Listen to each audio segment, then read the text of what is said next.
आज का सत्र बहुत ही महत्वपूर्ण होने वाला है।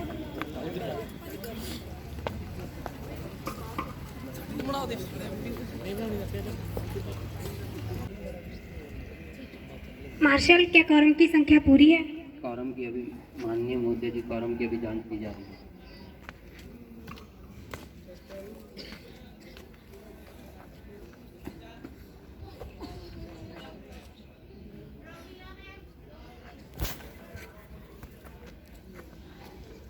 माननीय महोदय जी, कॉरम की संख्या पूरी है। ठीक है।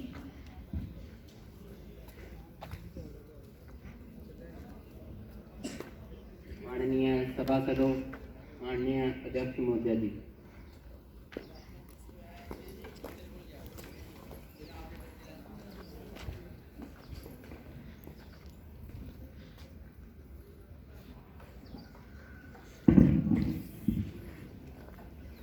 माननीय सभासदों, आप सभी को सुप्रभात। मैं आप सबका युवा संसद के आज के सत्र में स्वागत करती हूँ।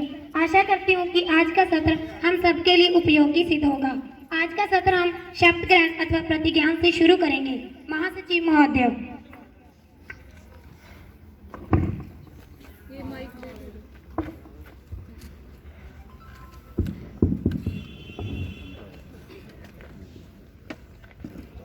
कुमारी वीरपाल जो सिरसा संसदीय क्षेत्र से निर्वाचित हुए हैं।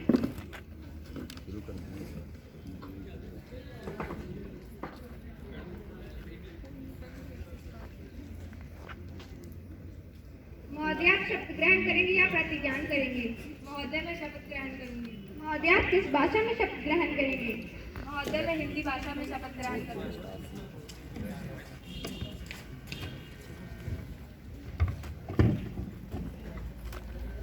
मैं वीरपाल कुमारी जो सिरसा संसदीय क्षेत्र से निर्वाचित हुई हूँ, मैं ईश्वर की शपथ लेती हूँ कि मैं विधि द्वारा स्थापित भारत के संविधान के प्रति श्रद्धा रखूंगी और देश की प्रभुसत्ता और एकता बनाए रखूंगी तथा जिस पद को मैं ग्रहण करने वाली हूँ उसके कर्तव्यों का श्रद्धा पूर्वक निर्वहन करूंगी।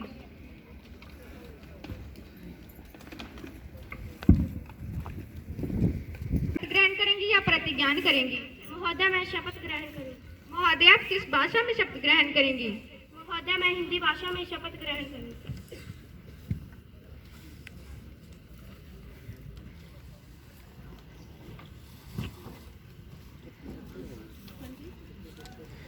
मैं अमनदीप कुमारी जो हिसार की संसदीय क्षेत्र से निर्वाचित हुई हूँ, ईश्वर की शपथ लेती हूँ कि मैं विधि द्वारा स्थापित भारत के संविधान के प्रति श्रद्धा रखूंगी, देश की प्रभुसत्ता और एकता को बनाए रखूंगी तथा जिस पद को मैं ग्रहण करने वाली हूँ उसके कर्तव्यों का श्रद्धापूर्वक निर्वहन करूंगी।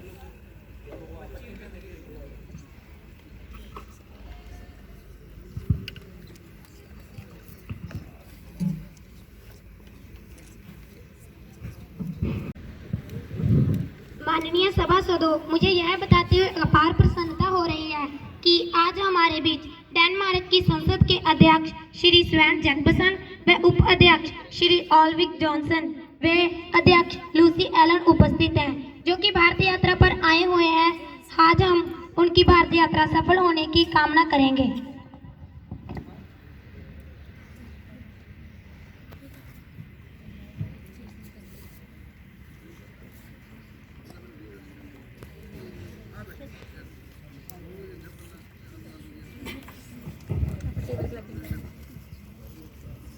माननीय सभासदों, क्योंकि आज हम 2 महीने पश्चात मिल रहे हैं, मेरा यह दुग्ध कर्तव्य है कि मुझे आप सबको यह सूचित करना है कि जापान के पूर्व प्रधानमंत्री श्री शिंजो अबे का निधन 6 सितंबर 2022 को हो गया है।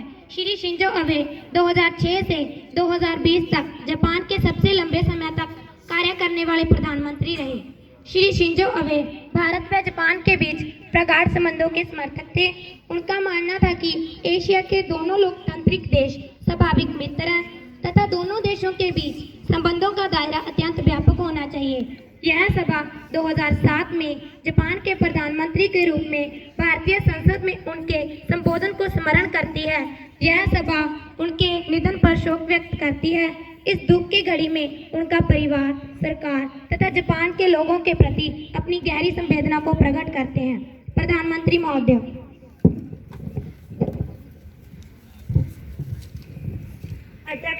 दिया। जापान के पूर्व प्रधानमंत्री श्री शिंजो आबे का निधन एक अत्यंत दुखद घटना है। उनके नेतृत्व में भारत जापान सहयोग एवं साझेदारी से बढ़कर एक व्यापक सामरिक साझेदारी के रूप में विकसित हुए, जिसमें औद्योगिक प्रतिस्पर्धा, निवेश एवं कौशल, डिजिटल साझेदारी एवं असैन्य परमाणु सहयोग जैसे क्षेत्र शामिल हैं।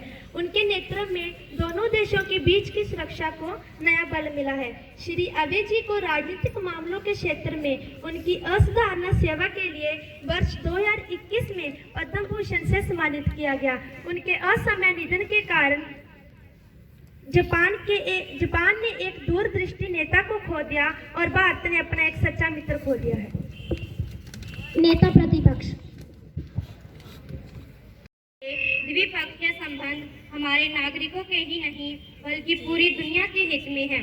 श्री आबे को वैश्विक राजनीति परिदृश्य तथा तेजी से हो रहे बदलावों की गहरी समझ थी। उनके असामयिक निधन से एक और जहां जापान ने एक महान राजनेता को खो दिया है, वहीं भारत ने एक सच्चा मित्र खोया है। श्री आबे अपनी आत्मीयता, बुद्धिमत्ता, व्यक्तित्व की गंभीरता, सादगी तथा राजनीतिक सूझबूझ के लिए सदैव याद किए जाएंगे। सदस्यगण अपना गहरा शोक प्रकट करने के लिए कुछ क्षणों के लिए मौन खड़े होंगे।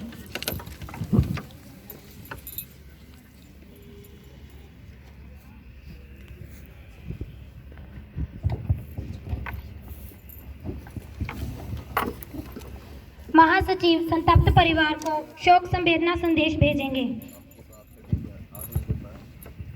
महोदय, शोक संवेदना संदेश भेजा जा रहा है। प्रधानमंत्री नए मंत्रियों से परिचय करवाएंगे।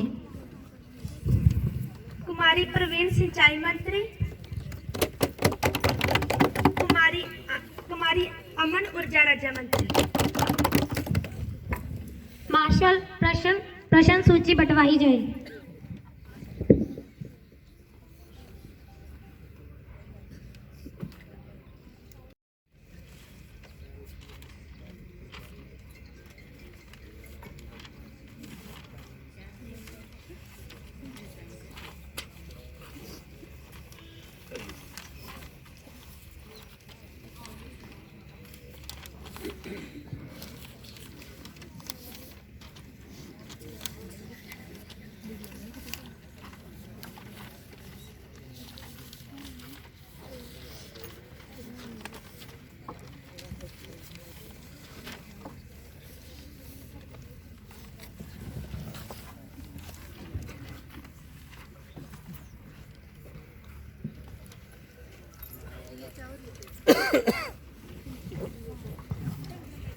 अब प्रश्नकाल आरंभ होता है। प्रश्न संख्या 101 कुमारी कमलेश।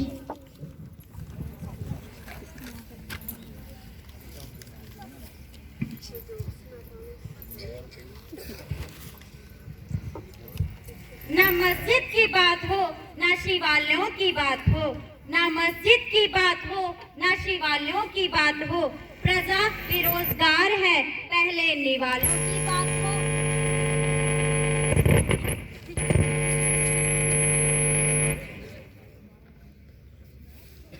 ना मस्जिद की बात हो ना शिवालयों की बात हो, ना मस्जिद की बात हो ना शिवालयों की बात हो, प्रजा बेरोजगार है पहले निवालों की बात हो।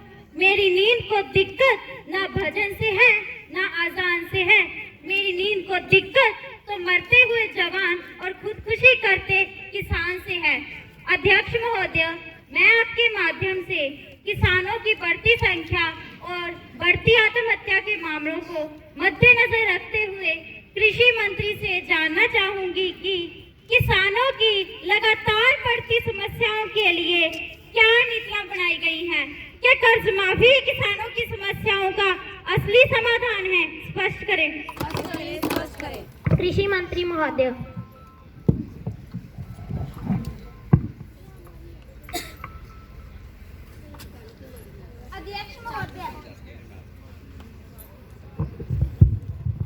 अध्यक्ष महोदय, मैं आपके माध्यम से सभी को बताना चाहूंगी कि हमारी सरकार किसानों के सुधार के लिए लगातार प्रयास कर रही है, जिसमें प्रमुख फसलों में हेल्थ कार्ड योजना, बीमा योजना, किसान क्रेडिट कार्ड योजना और साथ ही एमपीए हो चुके 1 लाख किसानों को कर्ज माफ किया गया, जिससे किसानों को फायदा हुआ।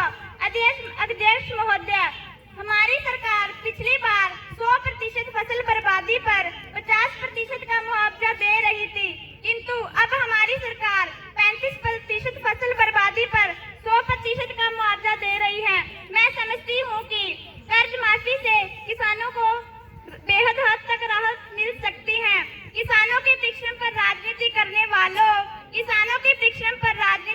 वालों, जरा लहराती फसलों पर नजर डालो, जरा लहराती फसलों पर नजर डालो। प्रश्न संख्या 102 कुमारी सोना। माननीय अध्यक्ष महोदय जी,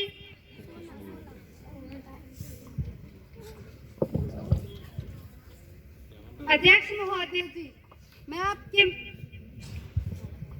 आपके माध्यम से रोजगार मंत्री से यह पूछना चाहूंगी कि लोगों में दिन प्रतिदिन बेरोजगारी बढ़ रही है, दूसरी तरफ महंगाई इतनी बढ़ चुकी है कि लोगों में असंतोष फैल रहा है, तो क्या आपकी सरकार लोगों को रोजगार के अवसर प्रदान करने अथवा बेरोजगारी को समाप्त करने और महंगाई को रोकने के कोई उपाय कर रही है?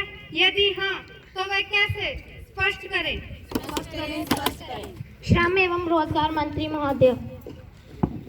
माननीय अध्यक्ष महोदय जी, मैं आपके माध्यम से विपक्षी दल को यह बताना चाहती हूँ कि हमारी सरकार बेरोजगार को कम करने अथवा उन्हें रोकने के बहुत सारे प्रयास कर रही है। नेको फैक्ट्रियां खुलवाई जा रही है, जिसमें लोगों को रोजगार मिल सके। अध्यक्ष महोदय जी, हमारी सरकार छोटे उद्योगों का निर्माण करवा रही है, जिसमें कम पूंजी पर लोगों को रोजगार मिल सके, जो श्रम प्रदान हो। हमारी सरकार अनेकों सुविधाएं दे रही है, जिसमें कृषि केंद्र स्थापित करना, ग्रामीण मकान बनाने की सुविधाएं आदि, ताकि तकनीकी व्यक्तियों को गांव में रोजगार करने के अवसर प्रदान हो। अध्यक्ष महोदय जी, इसी के साथ हमारी सरकार बढ़ती महंगाई को मद्देनजर रखते हुए उन्हें कम करने अथवा रोकने का प्रयास कर रही है, और ये आशा की जाती है कि बहुत जल्द इन प्रयासों को सफलता मिल जाएगी। प्रश्न संख्या 103 कुमारी खुशबू।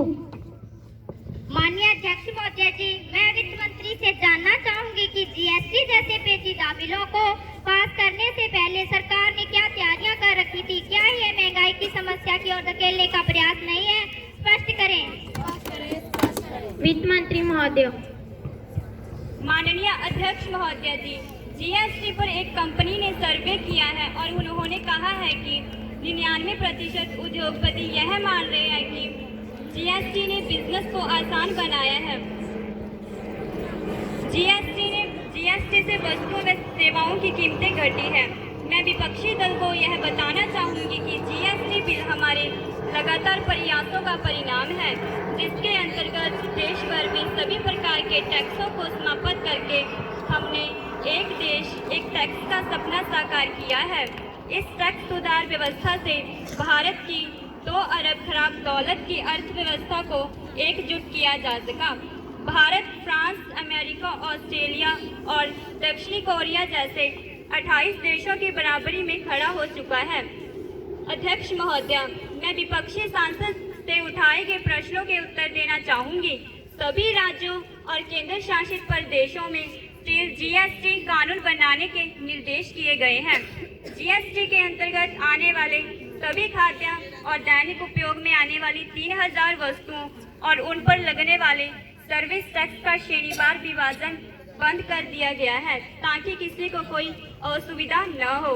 मैं उन्हें बताना चाहूँगी कि जीएसटी लागू होने से महंगाई नहीं बढ़ी, बल्कि दैनिक जीवन की वस्तुओं में जैसे दूध, अनाज, नमक आदि सस्ते हो गए हैं। इस व्यवस्था को लागू करने का एक ही लक्ष्य है, महंगाई को कम करना, व्यापार विनिमय को सरल बनाना तथा अर्थव्यवस्था को मजबूत करना।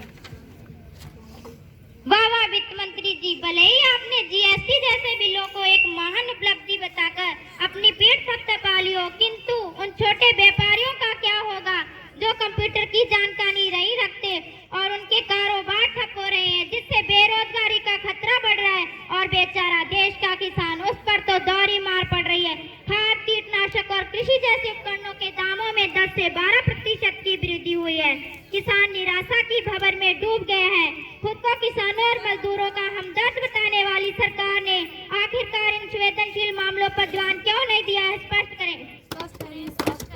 अध्यक्ष महोदय, हमारी सरकार किसानों व मजदूरों की समस्या से अनजान नहीं है। इसलिए हमारी सरकार ने जीएसटी काउंसिल का गठन किया है ताकि किसानों को राह दी जा सके। फर्टिलाइजर पर लगने वाले 12% टैक्स को घटाकर 5% कर दिया गया है। इसके साथ ही कृषि उपकरणों व बीजों को जीएसटी से मुक्त कर दिया गया है। महोदय, व्यापारियों को हितों को देखते हुए समीक्षा के साथ छूट की गई है। 20 लाख या उससे कम कंप्यूटर चलाने वाले व्यापारियों को जीएसटी से मुक्त कर दिया गया है। प्रश्न संख्या 104 कुमारी मनप्रीत।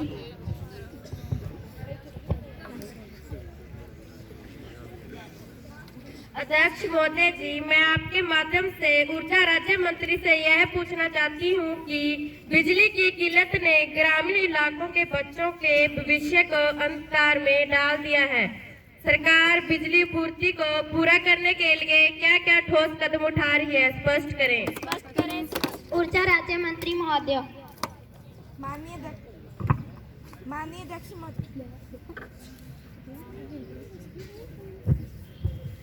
अध्यक्ष महोदय जी, मैं आपके माध्यम से विपक्षी दल को यह स्पष्ट करना चाहती हूँ कि कोयले की किल्लत के कारण विद्युत आपूर्ति में उपलब्धता के कारण ग्रामीण इलाकों में विद्युत आपूर्ति बाधित रही है। इसके लिए सरकार सोलर पैनल लगाने की योजना प्रस्तावित है। शीघ्र ही ये योजना प्रस्तावित कर दी जाएगी। प्रश्नकाल समाप्त हुआ। अब शून्यकाल आरंभ होता है। कुमारी काजल। माननीय अध्यक्ष महोदय जी, मैं आपके माध्यम से शिक्षा मंत्री से यह पूछना चाहती हूँ कि हम सबको पता है कि कोरोना महामारी के समय सभी निजी विद्यालयों व विश्वविद्यालयों को बंद करवा दिया गया था, तो निजी विद्यालयों से विद्यार्थियों से जबरन फीस वसूले जाने को लेकर सरकार ने क्या कदम उठाए? स्पष्ट करें। शिक्षा मंत्री महोदय। माननीय अध्यक्ष महोदय जी, मैं विपक्षी दल को यह स्पष्ट करना चाहती हूँ, सरकार ने कोरोना महामारी के दौरान निजी विद्यालयों द्वारा जबरन फीस नहीं वसूलने का दबाव बनाने हेतु पूर्व राशि का 70% लिए जाने का उद्देश्य निजी विद्यालयों, कोचिंग स्थानों और शिक्षा के सभी स्थानों पर लागू किया है।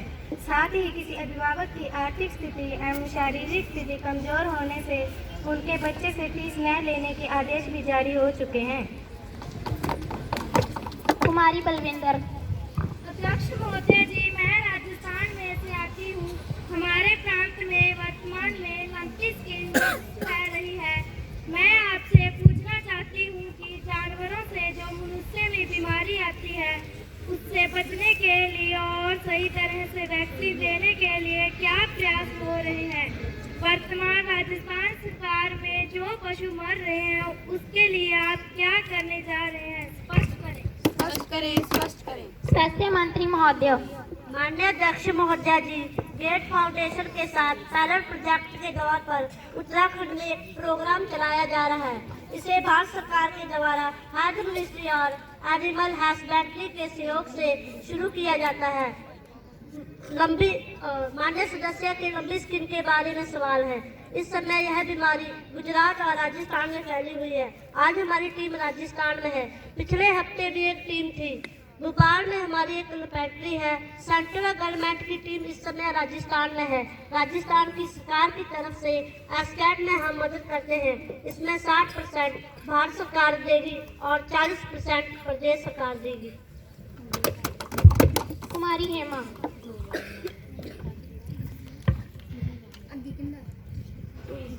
माननीय अध्यक्ष महोदय जी, हमारे देश में 1 मिनट में 1 ट्रक प्लास्टिक समुद्र में फेंका जा रहा है। प्लास्टिक में एंथेलाइन ऑक्साइड, जाइलिन और बेंजीन जैसे केमिकल का इस्तेमाल किया जा रहा है। इससे गंभीर बीमारियां हो सकती हैं। समुद्र में फेंकने की वजह से मछलियां छोटे प्लास्टिक के टुकड़े खा लेती हैं और वही मछलियां लोग खाते हैं। इस कारण कैंसर होने का भय पैदा हो गया है।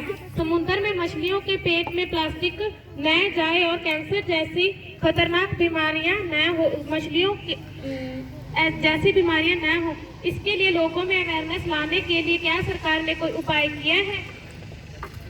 पर्यावरण मंत्री महोदय। माननीय सदस्य का सवाल अच्छा है। माननीय प्रधानमंत्री जी ने कैंपेन चलाया है कि सिंगल यूज प्लास्टिक इस्तेमाल नहीं करना है। लोग ही कहें से no to single use plastic. दूसरा काम यह किया कि प्लगिंग करके एक नई कल्पना दी है, जॉगिंग करते समय या टहलते समय कहीं भी पॉलीथीन दिखे तो उसे उठाएं। आज बिखरा हुआ प्लास्टिक का कचरा ही मुख्य समस्या है। That is the problem is with uncollected waste, that is the problem uncollected ना रहे। इसलिए लोगों की आदतें बदलने का भी मुद्दा है।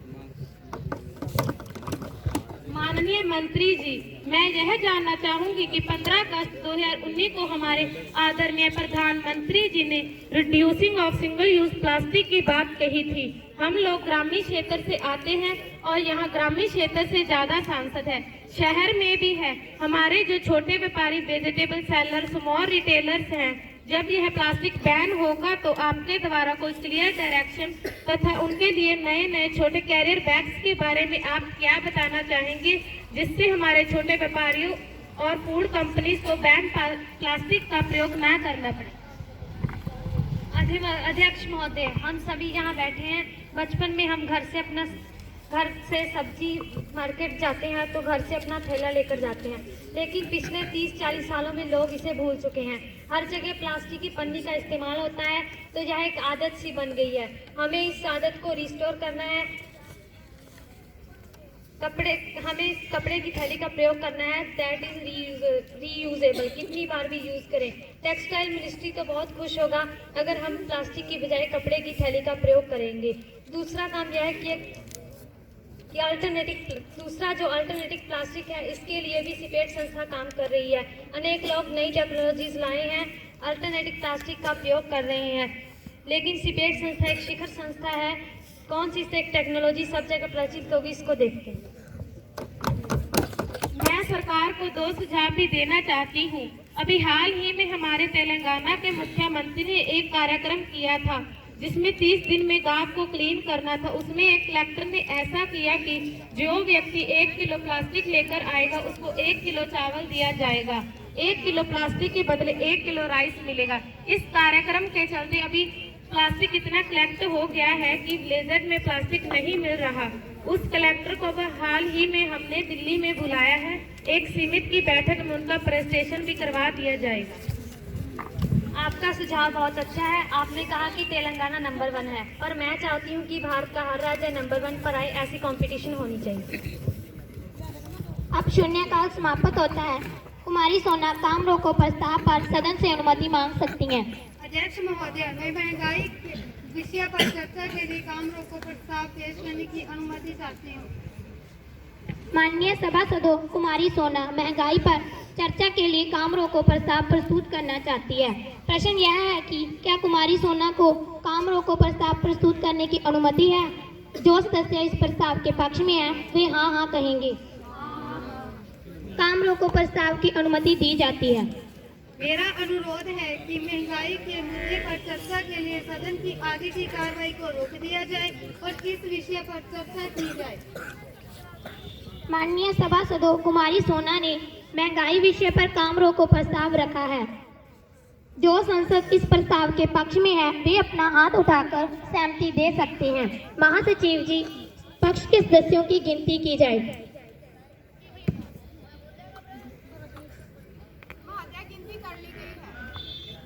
जो इस प्रस्ताव के पक्ष में है, वे भी अपना हाथ उठाकर असहमति दे सकते हैं।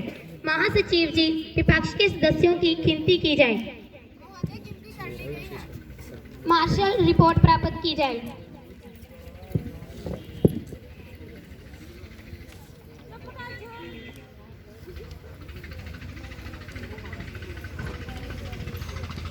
इस प्रस्ताव के पक्ष में 17 व विपक्ष में 13 वोट हैं। हाँ वालों का बहुमत है, हाँ वालों का बहुमत है, हाँ वालों का बहुमत है। प्रस्ताव को पास किया जाता है। कुमारी सोना प्रस्ताव पर चर्चा शुरू करें। अध्यक्ष जी, कोई भी अर्थव्यवस्था 5 बिंदुओं के ऊपर खड़ी होती है। 5 मूलभूत आधार होते हैं जिससे किसी भी देश की अर्थव्यवस्था टिकी होती है। सबसे पहला बचत, दूसरा निवेश, तीसरा उत्पादन, चौथा खपत और 5वां है रोजगार। यह बहुत दुर्भाग्यपूर्ण बात है कि पिछले 8 वर्षों में ये 5 मूलभूत आधार पूरी तरह से समाप्त हो चुके चुके हैं। सभापति महोदय, वर्ष 2021 में एक रिपोर्ट सार्वजनिक हुई थी, जिस रिपोर्ट के मार्फत से ये पता चलता है कि अब भी 23 करोड़ लोग गरीबी की रेखा के नीचे हैं। सबसे अमीर जो 92 भारतीय हैं, उनके पास उतना धन है जितना कि 55 करोड़ भारतवासियों के पास है। इससे बड़ी असमानता इस देश में और कोई हो ही नहीं सकती। अध्यक्ष महोदय, वर्ष 2017 में बेरोजगारी दर 4.70% थी, जो कि अक्टूबर 2022 में बढ़कर 7.8% मिलना चाहिए। लेकिन आज की तारीख में भारत के पास सिर्फ 40 करोड़ लोगों के पास ही रोजगार है। अगर हम विकसित देश की श्रेणी में शामिल होना चाहते हैं तो इसको 84 करोड़ तक ले जाना होगा। परंतु यह बहुत दुर्भाग्यपूर्ण बात है कि सरकार के पास इसे 40 से 84 करोड़ तक ले जाने के लिए कोई रणनीति नहीं है। अध्यक्ष महोदय, अब मैं पेट्रोल और डीजल की कीमत के बारे में बात करना चाहूंगी कि अप्रैल 2011 में जब कच्चे तेल की कीमत $150 थी, तब पेट्रोल 58 रुपए 56 पैसे में बिक रहा था और जुलाई 2022 में जब कच्चे तेल की कीमत $98.94 हो गई, तब पेट्रोल 96 रुपए 72 पैसे में बिक रहा है। 1 मार्च 2014 को एलपीजी सिलेंडर की कीमत 410 रुपए थी और अगस्त 2022 में बढ़कर वह 1003 रुपए हो गई है। अगर आप भारत के मध्य वर्ग के ऊपर इतना ज्यादा बोझ डालेंगे तो वह महंगाई में ही डूब जाएंगे। अध्यक्ष महोदय, मैं ये दुर्भाग्यपूर्ण बात कहना चाहूंगी जिससे मेरा मन आहत है कि सरकार को शव पर भी 18% जीएसटी लगाने की जरूरत पड़ गई है। आप किस तरह का मुल्क बना रहे हैं? अंत में मैं यही कहना चाहूंगी कि सरकार ने अपना बजट तो ठीक कर लिया है, लेकिन 25 करोड़ गृहस्थियों का बजट पूरी तरह से बिगाड़ दिया है। आज सही में हर गृहिणी के आंसू बह रहे हैं। अब मैं अध्यक्ष महोदय जी से यह अनुरोध करना चाहूंगी कि इस मुद्दे पर चर्चा के लिए सदन की आगे की कार्रवाई को रोक दिया जाए और इस मुद्दे पर चर्चा की जाए। वित्त मंत्री महोदय, कश्ती चलाने वालों ने जब हार कर दी पतवार हमें, कश्ती चलाने वालों ने जब हार कर दी पतवार हमें, लहर लहर तूफान मिले और मौज मौज मझधार हमें, फिर भी दिखाया है हमने और फिर ये दिखा देंगे सबको। इन हालातों में आता है दरिया करना पार हमें, इन हालातों में आता है दरिया करना पार हमें। अध्यक्ष महोदय, विपक्षी व्यंग्य कर रहा है कि क्या शव पर भी टैक्स डालोगे? मुझे ऐसी बयानबाजी से दुख हो रहा है। उनके मंत्रीगण भी काउंसिल में बैठे हुए हैं, सिर्फ मैं बैठकर निर्णय नहीं करती हूँ। उनके मंत्रियों को भी अपनी स्टेट में जाकर बोलना चाहिए कि काउंसिल में मैं भी था, मैंने भी इसे सहमति दी है। अंदर सहमति दे दो और बाहर जाकर केंद्र पर डाल दो। दाह संस्कार पर कोई जीएसटी नहीं है, फिर भी गोलमोल करके कहेंगे क्या शव पर भी टैक्स लगाओगे? नए क्रेमेटोरियम बनाने पर टैक्स है, इसमें इलेक्ट्रिकल इक्विपमेंट पर, कच्चे माल पर, क्योंकि इस पर पहले से टैक्स लगा हुआ है। अगर इस पर टैक्स नहीं लगाते हैं तो बनाने वाले को नुकसान होगा। आज पूरी दुनिया कोविड के कारण तबाह है। आप अमेरिका, यूरोप को देख लीजिए, आसपास के पड़ोसी देशों को देख लीजिए, सभी देशों में इन्फ्लेशन बढ़ रहा है। उड़ती हुई खबरें आ रही हैं कि चाइना में बैंकों के सामने टैंक लगे हुए हैं। उस हालत में यदि हमारे यहाँ गरीबों को 2 वक्त का भरपेट खाना मिल रहा है तो क्या हम लोगों को माननीय प्रधानमंत्री जी का धन्यवाद नहीं देना चाहिए? वित्त मंत्री जी, आप कह रहे थे कि आप इस देश के माई बाप होता है। जब माँ रोज अपने बच्चे को खाना खिलाती है तो वह उसका आभार नहीं मानते, वह उसका हक है। माँ प्यार से खाना खिलाती है और बच्चे आशीर्वाद समझकर खाना खाते हैं। इस देश में इसको अन्नपूर्णा कहते हैं। वित्त मंत्री जी, आप क्या आभार नहीं मानेंगे? क्या इस देश का यह हाल हो गया है कि अब देश का गरीब प्रधानमंत्री जी से कहे कि हम आपका आभार करते हैं, आपने हमें 2 टाइम का खाना दिया? हमने किसानों को इतनी ताकत दी है कि आज आज किसान लड़ाई कर रहे हैं। आज किसानों की क्या स्थिति है? हमने किसानों को इतनी ताकत दी है कि वे सरकार के खिलाफ भी दो हाथ करने को तैयार है। आपके यहाँ तो वे भीख मांग रहे थे, आप तो उन्हें रोटी तक नहीं दे पा रहे थे, आप उनका कर्जा भी वापस नहीं करवा पा रहे थे। सरफुड प्राइस की बात हो रही है, यह अच्छी बात है। एक तरफ ये लोग कहते हैं कि किसानों की आय दोगुनी होनी चाहिए, जिसके लिए एमएसपी की कमेटी बनी है और हमारी सरकार कमेटेड है। जो एमएसपी है उससे आपकी आय कैसे दोगुनी होगी, उसके लिए लगातार प्रयास हो रहे हैं। लेकिन कोविड के बाद पूरी दुनिया में क्या हालात है, आप यह समझिए कि वर्ल्ड बैंक और पूरी दुनिया में जो आज हालात है, मैं आपको उनके बारे में बता रही हूँ। मैं प्राइस इन्फ्लेशन की बात करूँगी और सदन को बताना चाहूँगी कि क्यों प्राइस बढ़ रहे हैं। आज व्हीट का प्रोडक्शन 1% घट गया है, राइस का प्रोडक्शन 0.5% घट गया है, शुगर का प्रोडक्शन भी कम हो गया है। यूक्रेन और रशिया दुनिया को 1/3 गेहूं सप्लाई करते हैं। सनफ्लावर ऑयल भी यूक्रेन और रशिया सप्लाई करते हैं। क्या हमने किसानों में लड़ाई करा दी है और कहा है कि प्रोडक्शन कम कर दें? आज कीर्ति दुबे जो महज 6 साल की है, उसने जो खत लिखा है उसके बारे में सारे अखबारों में छपा है। उसने बहुत ही सुंदर अक्षरों में खत लिखा है कि मेरा नाम कीर्ति दुबे है, मैं पहली कक्षा में पढ़ती हूँ। प्रधानमंत्री जी, महंगाई बहुत ज़्यादा बढ़ गई है, यहाँ तक कि रबड़ और पेंसिल भी महंगे हो गए हैं, मैगी की कीमत भी बढ़ गई है। अब मैं नई पेंसिल मांगती हूँ तो मेरी माँ मुझे मारती है। मैं अब क्या करूँ? बाकी के बच्चे मेरी पेंसिल चुरा लेते हैं। मैं इस सरकार से पूछना चाहती हूँ कि एक 6 साल की बच्ची प्रधानमंत्री जी को खत क्यों लिख रही है? इन्हीं का तो नारा है ना, बेटी बचाओ बेटी पढ़ाओ। तो फिर ये 6 साल की बच्ची पेंसिल के लिए खत क्यों लिख रही है? सबसे पहले मैं ये स्पष्ट कर दूं कि पेंसिल पर कोई चेंज नहीं किया गया है। बच्चे ने लिखा है वह ठीक है, लेकिन बच्चे ने माननीय प्रधानमंत्री जी को लिखा है क्योंकि उसे भरोसा है कि उन तक लेटर जरूर पहुंचेगा। वे सुनेंगे और उन्हें जो करना है वे उसे करने को तैयार रहेंगे। उस बच्चे के मन में किसी और को लेटर लिखने का विचार तो नहीं आया। हमें इस बात पर भी ध्यान देना चाहिए।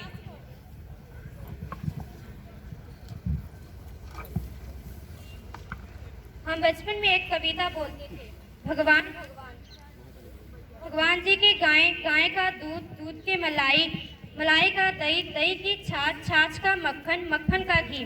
आपने भगवान और गाय को छोड़कर सब पर जीएसटी लगा दिया। पनीर, दही, लस्सी, गुड़, चीनी, चावल, गेहूं सब पर। अध्यक्ष महोदया, ये चावल पर बोलते हैं, दूध पर बोलते हैं और लस्सी पर भी बोलते हैं कि हम टैक्स लगा रहे हैं। हमने इन चीज़ों पर टैक्स नहीं लगाया है। इन्हें लूज में बिना पैकिंग के खरीदिए क्योंकि इन पर टैक्स नहीं लगा हुआ है। अगर चीज़ ब्रांडेड है, पैक्ड है तो टैक्स भी है। क्या आप चाहते हैं कि गरीब लोग पैक्ड फूड न लें? सभी को पता है कि जो चीज़ें खुली बिकती हैं उनमें कितनी ज़्यादा मिलावट होती है। खाने की चीज़ों में मिलावट होती है। देश के लोग इसे खाकर बीमार हो रहे हैं। किसी के गुर्दे फेल हो रहे हैं तो किसी का लीवर, तो किसी को तो कैंसर हो रहा है। क्या आपने जनसंख्या कम करने का इनडायरेक्टली प्लान बना रखा है?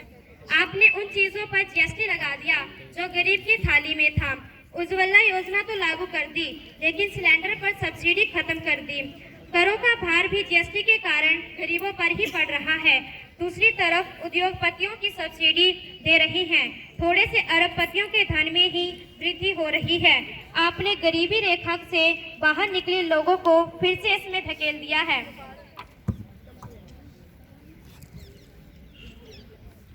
महोदय, मैं अपनी बात एक प्रसिद्ध से शुरू करना चाहती हूँ। सखी सैया तो खूब ही कमात है, महंगाई डाइन खाए जाते हैं। महंगाई की मार से वही व्यक्ति पीड़ित है जो आर्थिक रूप से कमजोर है। ग्रामीण क्षेत्र में किसान सबसे ज्यादा महंगाई की मार झेल रहे हैं। सरकार का दावा था कि सन 2022 में किसानों की आय दुगनी करेंगे, लेकिन उनकी आय कम हो गई है और किसान महंगाई की मार तिगनी हो गई है। उन्हें दूर बड़े शहरों में जाकर मेहनत मजदूरी करनी पड़ रही है। प्रधानमंत्री जी उत्तर दीजिए, उत्तर दीजिए।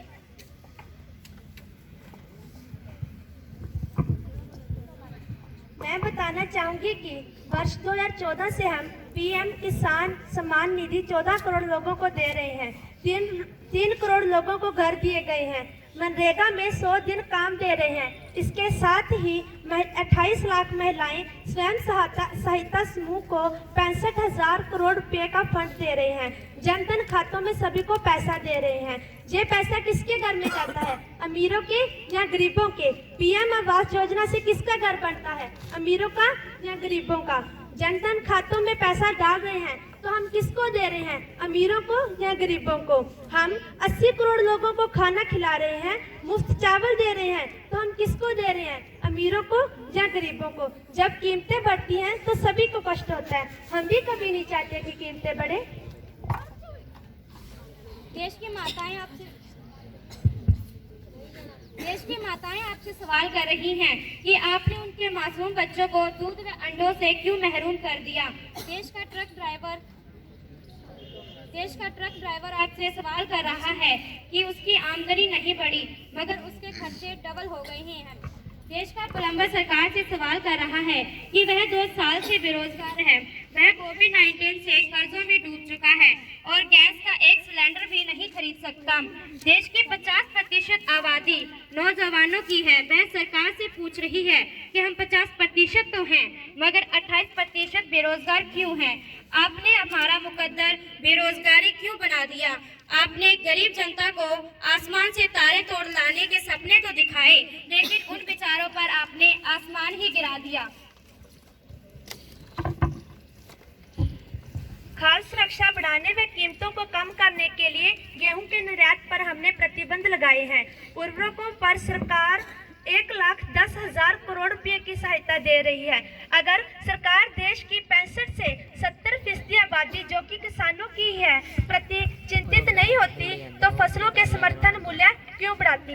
2011 और 12 में चने का समर्थन मूल्य 2800 रुपये था, आज 5200 रुपये है। मसूर का 2700 रुपये था और आज 5300 रुपये है।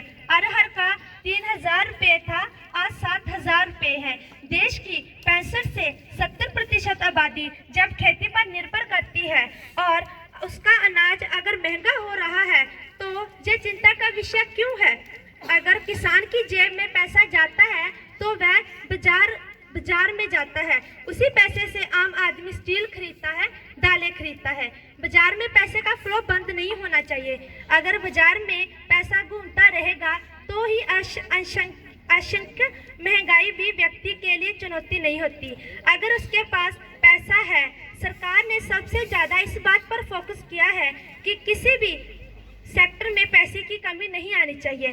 सभापति महोदया, सबसे बड़ी चुनौती इस देश में भ्रष्टाचार मुक्त सरकार देने की थी और इस चुनौती को हमने सफलतापूर्वक पूरा किया है। और एक नौजवानों की चिंता है, इसलिए तो स्टार्टअप चालू किया है। एक नौजवान जो नौकरी के लिए भागता था, स्टार्टअप योजना के माध्यम से करोड़ों लोगों को रोजगार देने का काम हो रहा है। वर्तमान सरकार ने कुछ ठोस कदम नहीं उठाए हैं। महंगाई जनता की नजर में आज भी भ्रष्टाचार ही है। पेट्रोल, डीजल, फल, सब्जियां और गैस सभी के दाम आसमान छू रहे हैं। होलसेल प्राइस इंडेक्स पिछले 30 सालों में सबसे ज्यादा है। रुपए का मूल्य गिरता जा रहा है। शतक लगने से बहुत देरी नहीं है। आप यूक्रेन रशिया युद्ध और कोविड-19 का बहाना बनाते हुए कहते हैं कि इस वजह से महंगाई बढ़ गई है। क्या पहले महंगाई नहीं थी? आप लोगों को गुमराह करना बंद करें। आप जीएसटी को इतना ही बढ़िया बता रहे हैं तो पेट्रोल और डीजल पर जीएसटी क्यों नहीं लगा देते? इन पर जो सेस लगा रखा है वह कहां जा रहा है? किसकी जेबों में जा रहा है? कोविड-19 एक सेंचुरी शौक है, यह कोई बहाना नहीं है। और यूक्रेन रशिया युद्ध के कारण अंतर्राष्ट्रीय स्तर पर तेल की कीमतें बढ़ रही हैं, जिसका असर भारत पर भी पड़ रहा है। बड़े बड़े देशों की अर्थव्यवस्थाएं इससे प्रभावित हो रही हैं और आप जीएसटी के दायरे में पेट्रोल डीजल को लाने की बात कर रहे हैं। जीएसटी काउंसिल में आप लोग भी कदम उठाइए। जीएसटी काउंसिल में सभी प्रांतों के मंत्रीगण बैठे हुए हैं, वहां आप इन्हें जीएसटी के दायरे में लाने की बात रखिए। जो सेस पेट्रोल डीजल पर लग रहा है वह देश के विकास पर खर्च हो रहा है, किसी की जेबों में नहीं जा रहा। भारत की अर्थव्यवस्था ग्लोबल दिक्कतों व देश के अंदर की दिक्कतों के बावजूद भी फास्टेस्ट ग्रोइंग इकोनॉमी है। विशेषाधिकार भंग प्रस्ताव।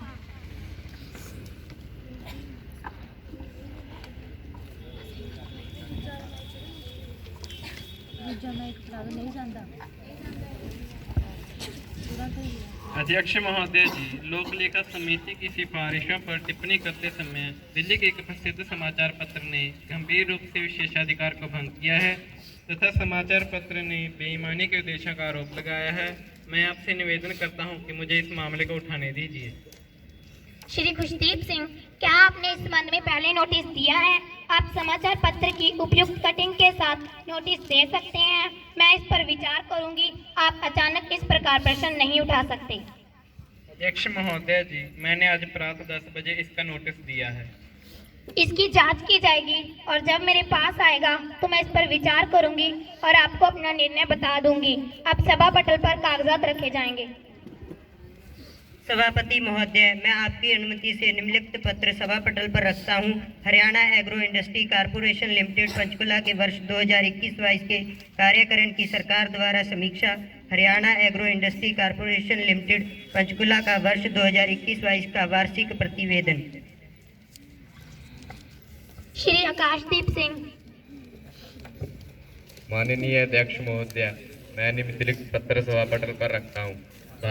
भारत के नियंत्रित महालेख परीक्षक के प्रतिवेदन के संघ सरकार के मार्च 2022 के समाप्त हुए वर्ष के लिए भारत के नियंत्रित महालेख परीक्षक का प्रतिवेदन वर्ष 2021 से 22 के लिए राज्य के वित्त लेखा परीक्षक प्रतिवेदन जम्मू कश्मीर सरकार। श्री रघुवीर सिंह।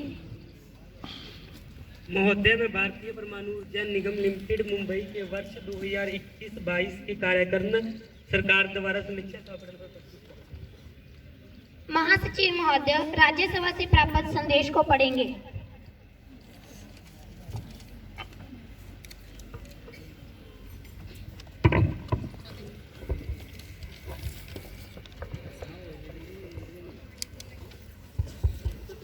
महोदय, मुझे युवा संसद की राज्यसभा के महासचिव से प्राप्त संदेश की सूचना देनी है। संसद की राज्यसभा प्रक्रिया तथा कार्य संचालन विभाग के अनुसार मुझे केंद्रीय विश्वविद्यालय संशोधन विधेयक 2022 की प्रति संलग्न करने का निर्देश हुआ है, जो राज्यसभा द्वारा 2022 को ही बैठक में पारित हुआ था। महासचिव जी, राज्यसभा द्वारा पारित किए गए रूप में एक प्रति सभा पटल पर रखेंगे। महोदय, मुझे केंद्रीय विश्वविद्यालय संशोधन विधेयक 2022 की प्रति संलग्न करने का निर्देश हुआ है, जो राज्यसभा द्वारा 2022 को ही बैठक में पारित हुआ था। मैं राज्यसभा द्वारा पारित केंद्रीय विश्वविद्यालय संशोधन विधेयक एक प्रति सभा पटल पर रखती हूँ। अब ध्यानाकर्षण प्रस्ताव रखे जाएंगे।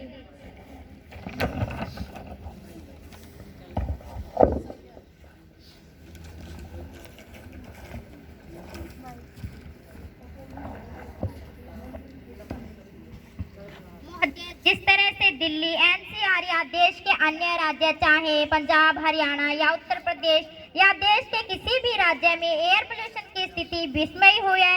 एयर क्वालिटी इंडेक्स सामान्य स्थिति से बढ़कर 500 तक पहुंच गया है। यहाँ एक डिजास्टर वाली सिचुएशन पहुंच गई है, जिसके कारण दिल्ली के स्कूल बंद करने पड़ गए। दिल्ली के बच्चों को घरों में ही रहना पड़ा। लोगों को सड़कों पर निकलते समय तमाम तरह की परेशानियां उत्पन्न हुई। उनकी आंखों में जलन होने लगी। इस कारण काफी फ्लाइटें भी कैंसिल करनी पड़ी। कहीं ना कहीं इसका व्यापक प्रभाव जनमानस पर भी पड़ा है। महोदय, यह न केवल हमारे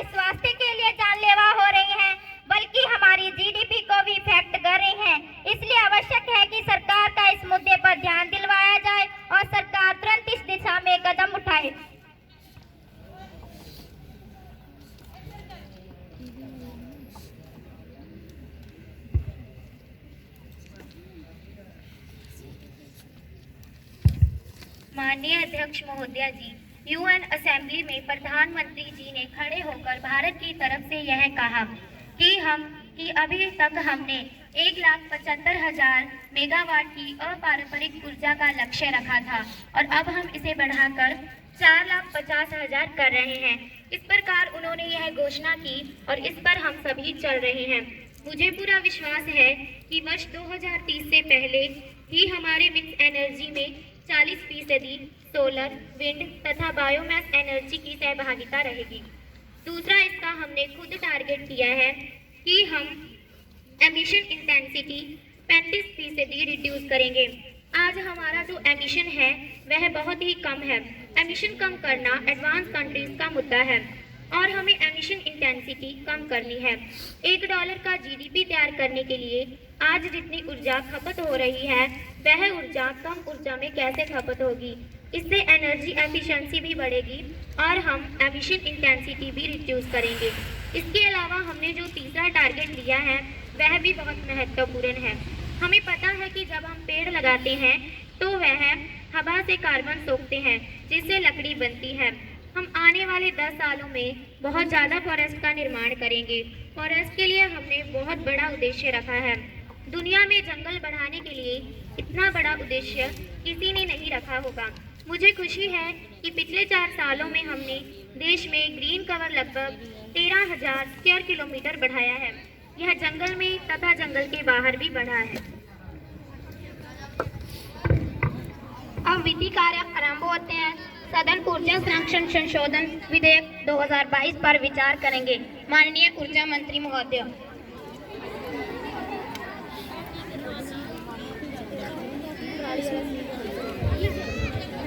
महोदय, मैं ऊर्जा संरक्षण संशोधन विधेयक पर सदन की अनुमति चाहती हूँ। सभापति महोदय, पिछले 1 दशक से दुनिया के ऊर्जा क्षेत्र में काफी बदलाव आया है।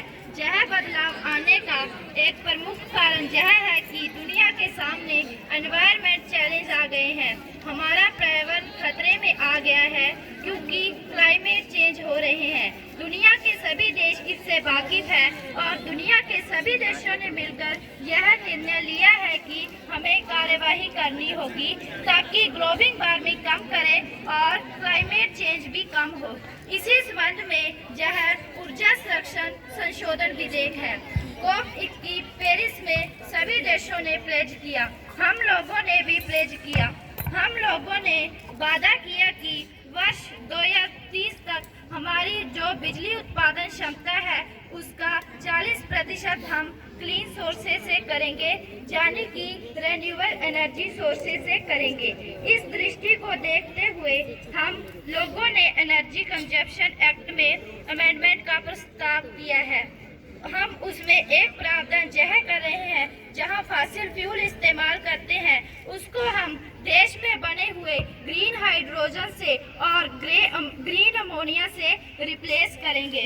अमेंडमेंट में दूसरा प्रावधान यह है, हम कार्बन मार्केट ला रहे हैं। कार्बन मार्केट का अर्थ है कि जो ज़्यादा सेविंग कर लेता है उसको कार्बन क्रेडिट मिलता है और जो सेविंग नहीं कर पाता उसे पेनल्टी देनी पड़ती है।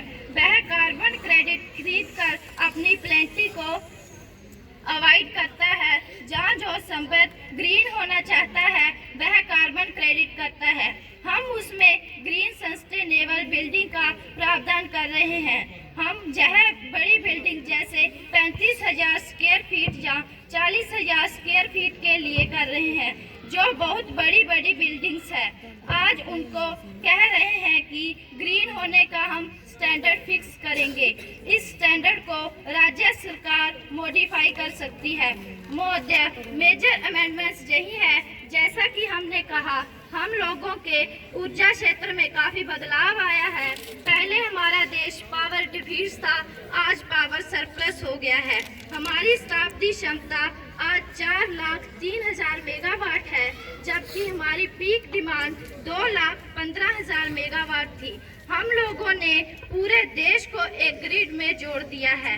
1,02,000 मेगावाट देश के एक कोने से दूसरे कोने तक हम ट्रांसफर कर सकते हैं। हम लोगों ने हर गांव, हर घर में कनेक्शन दे दिया। इस प्रकार 4-5 वर्षों में 2,02,000 करोड़ रुपए खर्च करके 2900 नए सब स्टेशन बनाए हैं, 3900 सब स्टेशन को अपग्रेड किया है, 7.5 lakh circuit kilometre HT line बिछाई, 2.5 लाख सर्किट एचटी लाइन बिछाई। पहले गांवों में 12 घंटे बिजली रहती थी, आज 22 घंटे बिजली रहती है।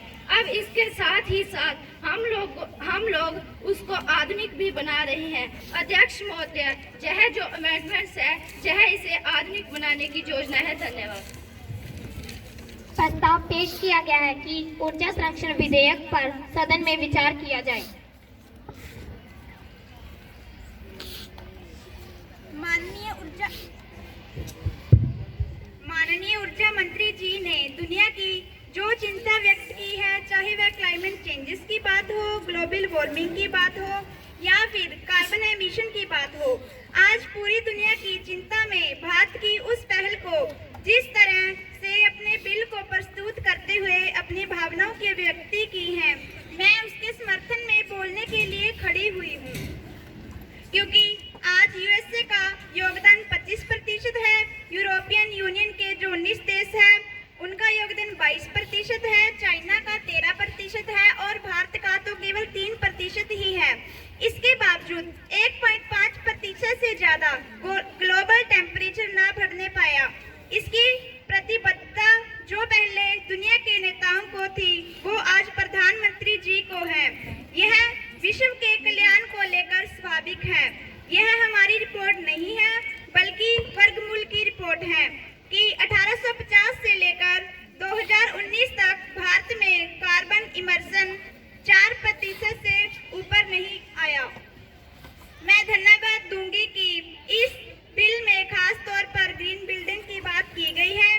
ग्रीन बिल्डिंग का मतलब यह नहीं है कि यह केवल एनवायरनमेंट पर नेगेटिव इम्पैक्ट रिड्यूस करेगा या एलिमिनेट करेगा। एनवायरनमेंट के नेगेटिव इम्पैक्ट या कार्बन इमर्शन को रिड्यूस करेगा ही, साथ ही उसमें लेस वाटर, एनर्जी या नेचुरल रिसोर्स का लाभ भी होगा। महोदय, इस सरकार द्वारा भी रिन्यूएबल एनर्जी के क्षेत्र में सोलर द्वारा ऊर्जा उत्पादन के क्षेत्र में कार्य किया जा रहा है, लेकिन दुर्भाग्य है कि केंद्र सरकार के अधीन और ऊर्जा संरक्षण विधेयक द्वारा बनाए गए ब्यूरो ऑफ एनर्जी एफिशिएंसी की उदासीनता और भ्रष्टाचार के चलते सोलर से ऊर्जा उत्पादन के क्षेत्र में वे तमाम कंपनियां कूद पड़ी हैं जिनके पास इस क्षेत्र और ऊर्जा बचत का कोई ज्ञान ही नहीं है। उदाहरण के लिए हम सभी सांसदों, विधायकों द्वारा अपने अपने क्षेत्र में स्ट्रीट सोलर लगवाए हैं, लेकिन खराब गुणवत्ता और जीरो मेंटेनेंस होने के कारण 1-2 महीनों में ही समाप्त हो गई है। अब ये कंपनियां पूरे देश में नाम बदल कर सोलर के क्षेत्र में काम करती हैं और जनता के पैसे की लूट करती हैं। मैं माननीय मंत्री जी से जानना चाहूँगी कि क्या इस प्रकार की कंपनियों के खिलाफ कितनी शिकायतें प्राप्त हुई हैं और उनके खिलाफ मंत्री जी ने क्या कार्रवाई की है। इसका अपने उत्तर में जरूर उल्लेख करें। मैं इस संबंध में कुछ सुझाव भी देना चाहूँगी कि ग्रामीण क्षेत्र के निवासियों को जिस प्रकार सरकार आवास, शौचालय, बिजली, पानी की व्यवस्था करती है, उसी प्रकार बिजली उत्पादन हेतु सोलर सिस्टम का उपयोग करके जिससे घरेलू उपकरण, टीवी, फ्रिज, एलईडी पंखा चलाने के साथ साथ कुकिंग की भी सुविधा प्रदान करें, तो एक तो विद्युत की मांग में कमी तथा दूसरी तरफ उनका बिल न देने से आर्थिक बचत के साथ साथ ऊर्जा संरक्षण शून्य तथा कार्बन उत्सर्जन भी 0 हो जाएगा। अंत में मैं अपनी बात को समाप्त करने से पहले मेरी सरकार से मांग है कि प्रदूषण को रोकने के लिए जिस प्रकार से सरकार ने प्लास्टिक बैग पर प्रतिबंध लगाया है, उसी प्रकार से बाजार में बिकने वाले अधिक ऊर्जा शोषित करने वाले विद्युत उपकरणों के ऊपर भी प्रतिबंध लगाना चाहिए। साथ ही इनके द्वारा मानक के अनुरूप गैस उत्सर्जन की जांच समय समय पर की जानी चाहिए। महोदया, मैं उन सभी सदस्यों की आभारी हूँ जिन्होंने विधेयक का समर्थन किया, वे उनकी भी आभारी हूँ जिन्होंने रचनात्मक आलोचना की। इस विधेयक का प्रथम वाचन समाप्त होता है। दूसरे वाचन की बहस 29 नवंबर 2022 को होगी। अब सदन और गैर सरकारी सदस्यों के संकल्प पर विचार करेगा। कुमारी जशनप्रीत कौर संकल्प प्रस्तुत करेगी। अध्यक्ष महोदय, मैं यह संकल्प पेश करती हूँ कि भारत में अनिवार्य मतदान की व्यवस्था शुरू की जाए। सभापति महोदय, वर्ष 2019 के चुनावों के आंकड़ों के अनुसार 90 करोड़ मतदाता हैं। इनमें से 60 करोड़ मतदाताओं ने अपने मत का प्रयोग किया है। इसके लिए छात्रों द्वारा रैलियां निकाली जाती हैं और अधिकारियों से भी रैलियां निकाली जाती हैं। वे चुनाव प्रचार के लिए पैसे खर्च करते हैं। मेरा इसमें स्पष्ट मानना है कि अगर अनिवार्य मतदान कर दिया जाए तो जो सैकड़ों रुपए खर्च होते हैं वह पैसा गरीब कल्याण की योजनाओं में लगाया जाएगा।